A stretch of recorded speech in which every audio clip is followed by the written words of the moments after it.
जय हिंद दोस्तों। इस वीडियो में हम कक्षा 10 का हिंदी का क्वेश्चन पेपर देखने वाले हैं, जो कि पेपर का कोड है 801 DE।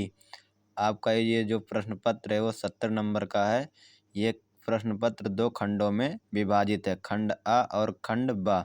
खंड आ में आपको बहुविकल्पीय प्रश्न मिलेंगे, जिसका उत्तर आपको OMR शीट में भरना होगा। खंड आ में टोटल 20 बहुविकल्पीय क्वेश्चन होंगे और प्रत्येक क्वेश्चन के लिए आपको 1 मार्क्स मिलेगा। तो आइए बहुविकल्पीय प्रश्न देख लेते हैं। पहला प्रश्न है, प्रताप नारायण मिश्र लेखक हैं, द्विवेदी युग के हैं, भारतेंदु युग के हैं, शुक्ल युग के हैं या शुक्लोत्तर युग के हैं। तो आपका जो सही विकल्प है वो बी, तो यानी कि भारतेंदु युग के हैं। तो इसको आपको OMR शीट पर भरना रहेगा, जो कि आपको एग्जाम में मिलेगा। तो दूसरा हमारा क्वेश्चन है, गुनाहों का देवता रचना की विधा है। जो गुनाहों का देवता है, इसकी विधा कौन सी है? कहानी, उपन्यास, नाटक या एकांकी? तो गुनाहों का देवता रचना की जो विधा है वो है उपन्यास, जो कि धर्मवीर भारती के द्वारा लिखी गई है। तो इसको आपको OMR शीट पर ऑप्शन भी भरना रहेगा। आइए तीसरा क्वेश्चन देख लेते हैं। हंस पत्रिका के संपादक थे। हंस पत्रिका के संपादक कौन थे? तो हमें पता है कि हंस पत्रिका के संपादक कौन थे, मुंशी प्रेमचंद। तो हमारा राइट ऑप्शन कौन सा होगा? ए। तो इसको OMR शीट पर भरना रहेगा, भर देंगे। ठीक, आइए अगले पेज पर देखते हैं।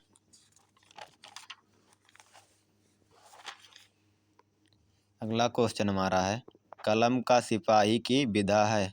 जो कलम का सिपाही रचना है, इसकी विधा कौन सी है? कलम का सिपाही की विधा संस्मरण, रेखा चित्र, जीवनी, आत्मकथा। चारों में से कौन सी है? तो जीवनी। तो यानी राइट ऑप्शन हमारा है सी। ठीक, जो कि अमृत राय के द्वारा लिखी गई है। अगला रचना है, लहरों के राजहंस के लेखक। यानी अगला क्वेश्चन हमारा है, लहरों के राजहंस के लेखक कौन है? धर्मवीर भारती, मोहन राकेश, कमलेश्वर, राजेंद्र यादव। तो राइट ऑप्शन है बी, यानी कि मोहन राकेश। तो अगला क्वेश्चन देख लेते हैं, क्या है? आचार्य रामचंद्र शुक्ल एक हैं, क्या हैं? आचार्य रामचंद्र शुक्ल क्या हैं? एक कवि हैं, उपन्यासकार हैं, आलोचक हैं या नाटककार हैं? तो राइट ऑप्शन हमारा है सी, यानी कि आलोचक। आकाशदीप के लेखक हैं। आकाशदीप के लेखक कौन है? अमरकांत, आचार्य रामचंद्र शुक्ल, जयशंकर प्रसाद या निराला? तो राइट ऑप्शन हमारा है जयशंकर प्रसाद, जयशंकर प्रसाद। तो राइट ऑप्शन क्या हो जाएगा? सी। आइए क्वेश्चन नंबर 8 देख लेते हैं। मैला आंचल के रचनाकार हैं। तो मैला आंचल के रचनाकार कौन है? मोहन राकेश, फणीश्वर नाथ रेणु, प्रेमचंद, जयशंकर प्रसाद। राइट ऑप्शन हमारा क्या है? बी, यानी कि फणीश्वर नाथ रेणु। आइए क्वेश्चन नंबर 9 देखते हैं। केशव दास काव्य धारा के कवि हैं, रीतिबद्ध, रीति सिद्ध, रीति मुक्त या प्रयोगवादी? तो राइट ऑप्शन हमारा है ए, यानी कि रीतिबद्ध काव्य धारा के। आइए क्वेश्चन नंबर 10 देखते हैं। रामचंद्रिका रचना है केशव दास की, बिहारी लाल की, घनानंद की या भूषण की? तो राइट ऑप्शन हमारा है ए, यानी आचार्य केशव दास की। आइए क्वेश्चन नंबर 11 देखते हैं। करुण रस का स्थायी भाव है, रति है, शोक है, हास या निर्वेद? तो करुण रस का स्थायी भाव क्या है? शोक, यानी ऑप्शन नंबर राइट बी होगा। ठीक, आइए क्वेश्चन नंबर 12 देख लेते हैं। सोहत ओढ़े पीत पट, श्याम सलोने गात, मनोनीलमणि शैल पर आतप परियो प्रकाश। उपयुक्त पंक्तियों में अलंकार है उपमा, रूपक, उत्प्रेक्षा या यमक? तो राइट ऑप्शन हमारा होगा सी, यानी कि इसमें कौन सा अलंकार है? उत्प्रेक्षा। आइए आगे देखते हैं।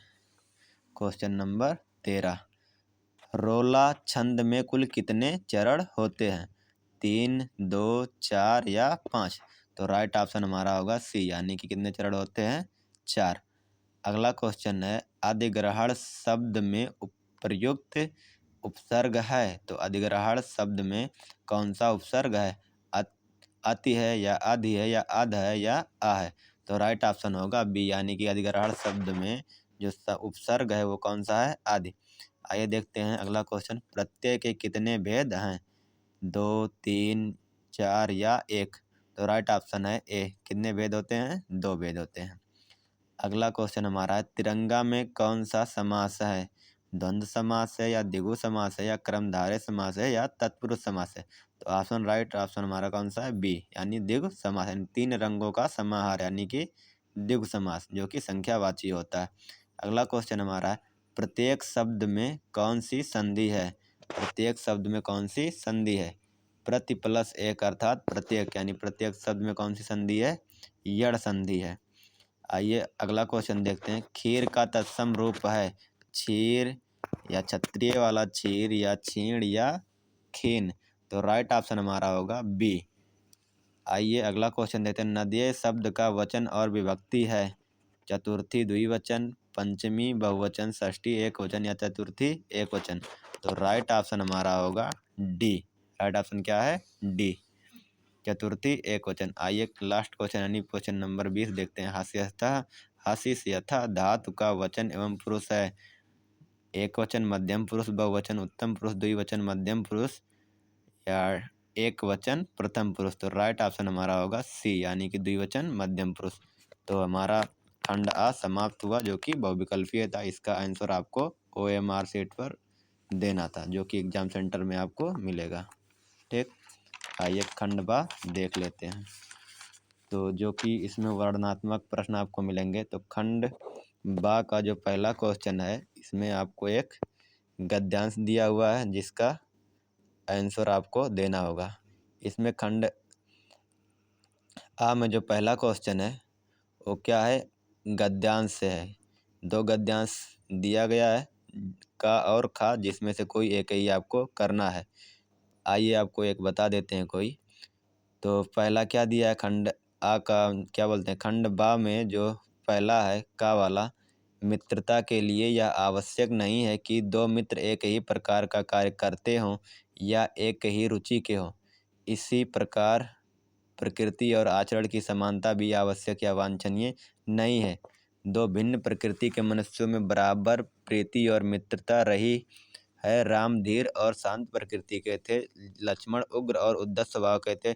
दोनों भाइयों में अत्यंत प्रगाढ़ स्नेह था। उदार तथा उच्चाशय कर्ण और लोभी दुर्योधन के स्वभाव में कुछ विशेष समानता ना थी, पर उन दोनों की मित्रता खूब निभी। तो इसका पहला क्वेश्चन जो पूछा है, अवतरण, प्रस्तुत अवतरण का संदर्भ लिखिए। यानी कि ये जो गद्यांश है टोटल 6 मार्क्स का, यानी 3 क्वेश्चन पूछा, तीनों के लिए 2-2 नंबर आपको मिलने वाले हैं। तो इसका संदर्भ भी आप अगर लिख देते हैं तो कितने नंबर मिलेंगे? 2। तो आइए इसका संदर्भ देख लेते हैं क्या होगा। इसका संदर्भ होगा, प्रस्तुत गद्यांश हमारी पाठ्यपुस्तक हिंदी के गद्य खंड में संकलित मित्रता नामक निबंध से लिया गया है और इसके लेखक हिंदी के आलोचना सम्राट आचार्य रामचंद्र शुक्ल जी हैं। ठीक, और दूसरा क्वेश्चन जो है वो कह रहा है, रेखांकित अंश की व्याख्या कीजिए। यानी जितने भाग पर अंडरलाइन किया गया है, जो भी रेखांकित भाग है उसको हमें क्या करना है? व्याख्या करना है। तो इसका व्याख्या क्या होगा, आइए देख लेते हैं। इसका होगा, प्रस्तुत पंक्तियों में जो हमारे विद्वान लेखक आचार्य रामचंद्र शुक्ल जी उन्होंने वे कहते हैं कि जो मित्रता है, मित्रता के लिए ये जरूरी नहीं है कि जो दो मित्र यानी दो साथी एक ही प्रकार के कार्य करते हों या एक ही तरह के योग्यता रखते हो या रुचि रखते हो और उनका जो स्वभाव हो वो समान ही हो। तो यही हमारा क्या हो जाएगा? व्याख्या हो जाएगा। और अगला क्वेश्चन जो है, राम और लक्ष्मण के स्वभाव में क्या अंतर है? इसका आंसर हमको देना है। तो इसका आंसर आपको गद्यांश में मिल जाएगा, जो भी आपको दिया गया। जैसे देखिए, राम धीर और शांत प्रकृति के थे, लक्ष्मण उग्र और उद्धत स्वभाव के थे। ठीक, राम और लक्ष्मण के स्वभाव में क्या अंतर है? अंतर पूछा है तो लिख देंगे, राम शांत स्वभाव के थे जबकि लक्ष्मण उग्र स्वभाव के थे। ठीक, आते हैं, या तो आप दूसरा भी कर सकते हैं। आइए अगले क्वेश्चन पर आते हैं। दिए गए पद्यांश पर आधारित 3 प्रश्नों के उत्तर दीजिए। अतुलनीय जिसके प्रताप का साक्षी है, प्रत्यक्ष दिवाकर घूम घूम कर देख चुका है, जिनकी निर्मल कीर्ति निशाकर। या तो ये वाला आप कर सकते हैं, या तो अथवा करके दूसरा दिया हुआ है, ऊधव मोहिब्रज बिसरत नाई वृंदावन, गोकुल वन उपवन, सघन कुंज की छाई, प्रात समय माता जसमत अरुनंद देखि सुख पावत, माखन रोटी दयो सजायो अतीत साथ खवावत, गोपी ग्वाल बाल संग खेलत, सब दिन हसत रिसात, सूरदास धन धनि ब्रजवासी, जिन सब हित जद तात। तो इसका संदर्भ लिखना है, फिर रेखांकित अंश की व्याख्या करना, फिर उपयुक्त में से उपर्युक्त पंक्तियों में किस समय का वर्णन है। यानी टोटल 3 क्वेश्चन पूछा, जिसके लिए आपको 6 मार्क्स मिलेंगे। तो आइए इसी को देख लेते हैं। इसका संदर्भ क्या होगा? इसका संदर्भ होगा प्रस्तुत पद्यावतरण हमारी पाठ्य पुस्तक हिंदी के काव्य खंड में संकलित पद नामक शीर्षक से अवतरित है। इसके रचयिता महाकवि सूरदास जी हैं।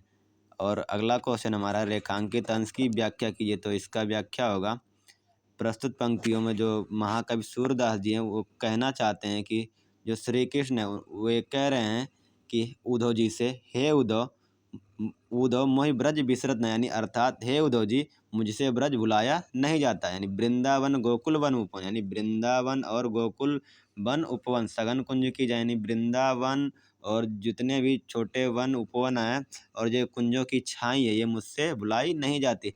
प्रात समय माता जसोमति और नंद देख सुख पाया, यानी सुबह के समय में माता यशोदा और नंद बाबा को जो देखकर जो सुख प्राप्त होता है वो सब मुझसे भुलाया नहीं जाता।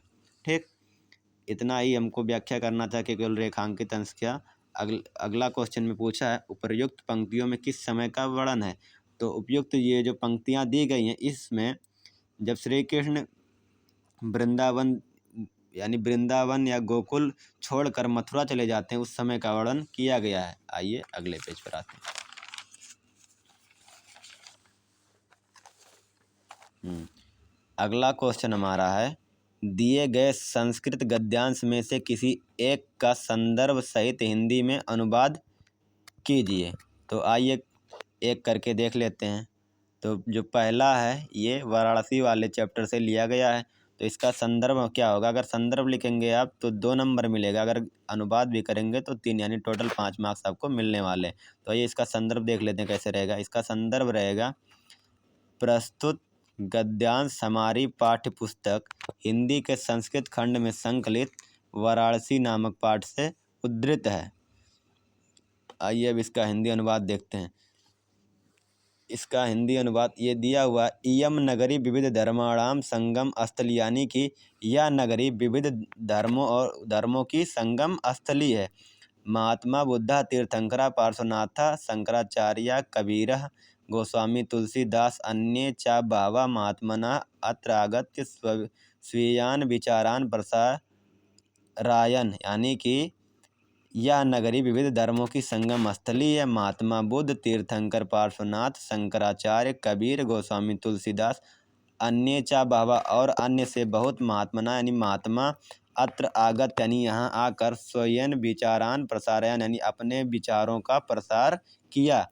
न केवलम दर्शने साहित्य धर्मे अपितु कला क्षेत्रे अप, यानी कि न केवल दर्शन साहित्य धर्म बल्कि अपितु कला क्षेत्रों में भी इयम नगरी यह नगरी विविधानाम कलानाम यानी विविध कलाओं शिल्पानाम शिल्पों चा कीर्ते लोके विश्रुता, यानी कि यह नगरी न केवल कला क्षेत्रों में ही बल्कि विविध कलाओं शिल्पों के लिए भी विश्व में प्रसिद्ध है। अत्र कौशेय साटिका देशे देशे सर्वत्र स्फुरति, यानी यहाँ की जो रेशमी साड़ियाँ हैं वो देश विदेश में भी प्रसिद्ध हैं, पहनी जाती हैं। देख लेते हैं एक बार। इयम यानी यह नगरी विविध धर्मों की संगम स्थली है। महात्मा बुद्ध तीर्थंकर पार्श्वनाथ शंकराचार्य कबीर गोस्वामी तुलसीदास और अन्य बहुत से महात्मा यहाँ आकर स्वयं के विचारों का प्रसार किया। न केवल दर्शन साहित्य धर्म अपितु कला क्षेत्रों में भी यह नगरी विविध कलाओं शिल्पों के लिए विश्व में प्रसिद्ध है। यहाँ की रेशमी साड़ियाँ देश विदेश में पहनी जाती हैं। आइए अगला क्वेश्चन देख लेते हैं। अगला क्या है?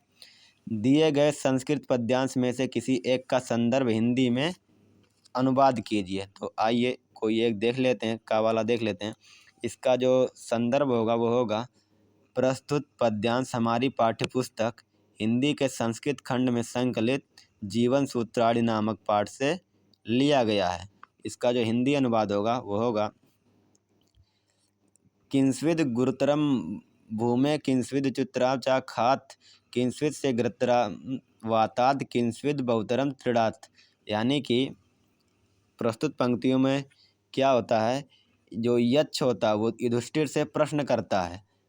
इन दो पंक्तियों में जो यक्ष है वो युधिष्ठिर से प्रश्न कर रहा है, क्या कर रहा है कि किंस्विद गुरुतरम भूमि, यानी भूमि से भारी क्या है, यानी भूमि से महान क्या है, और आकाश से ऊंचा क्या है, किंस्विद शीघ्रतरम वातात, यानी वायु से शीघ्रगामी क्या है, किंस्विद बहुतरम त्रिणात, यानी तिनकों से भी अधिक क्या बोलेंगे, तिनकों से भी अधिक घना क्या है।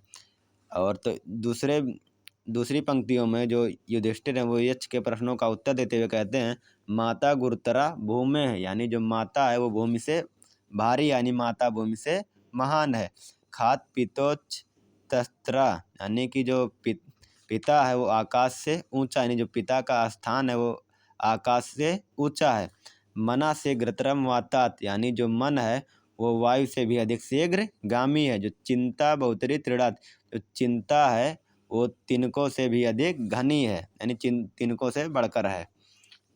ठीक, यानी कि भूमि से महान क्या है, भूमि से भारी क्या है, आकाश से ऊंचा क्या है, वायु से अधिक शीघ्रगामी क्या है, तिनकों से अधिक घना क्या है।